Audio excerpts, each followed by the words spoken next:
सुबह सुबह सूरज की पहली किरण के साथ हम निकल पड़े हैं गोपेश्वर की ओर।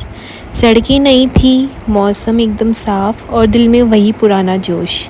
चारों तरफ पहाड़, घाटियाँ और वो ठंडी हवा जो बस मुस्कुरा देती है। कुछ किलोमीटर चले ही थे कि भूख लगने लगी और फिर हुआ वो जो हर ट्रिप में होता है, ब्रेकफास्ट स्टॉप। जी हाँ, तो रास्ते में एक छोटा सा ढाबा मिला जहाँ गर्मा गर्म आलू के पराठे खाए।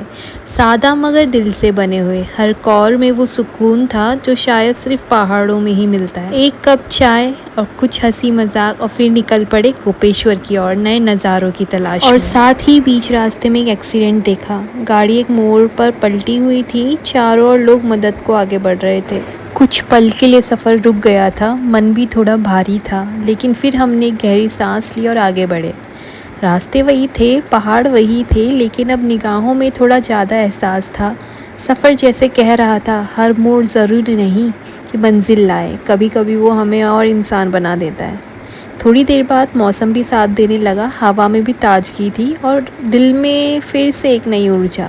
किसी ने पीछे से कहा, चलो अब कोई और ढाबा ढूंढो, पर इस बार सिर्फ चाय। सफ़र फिर से सफ़र लगने लगा। थोड़ी देर बाद मौसम ने करवट ली, बादल जरा और घिराए।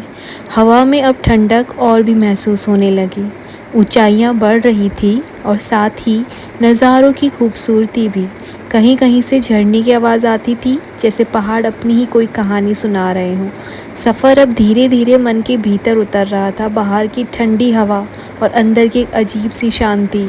थोड़ी देर बाद रास्ते के उस मोड़ पर जहाँ से पहली बार गोपेश्वर की छवि नज़र आई, वो पल जैसे एक लंबी यात्रा का इनाम हो। शिव की नगरी अब बस कुछ ही मिनटों ही दूर थी। सफ़र में हमारे साथ 2 छोटे बच्चे भी थे, शरारती, जिज्ञासु और हर मोड़ पर कुछ नया पूछने वाले। उनके सवाल कभी हंसा देते थे, कभी हमें खुद सोचने पर मजबूर कर देते थे। और फाइनली पहुंच चुके थे गोपेश्वर, और गोपेश्वर जाते ही सबसे पहले गोपीनाथ जी के दर्शन किए। हर हर महादेव।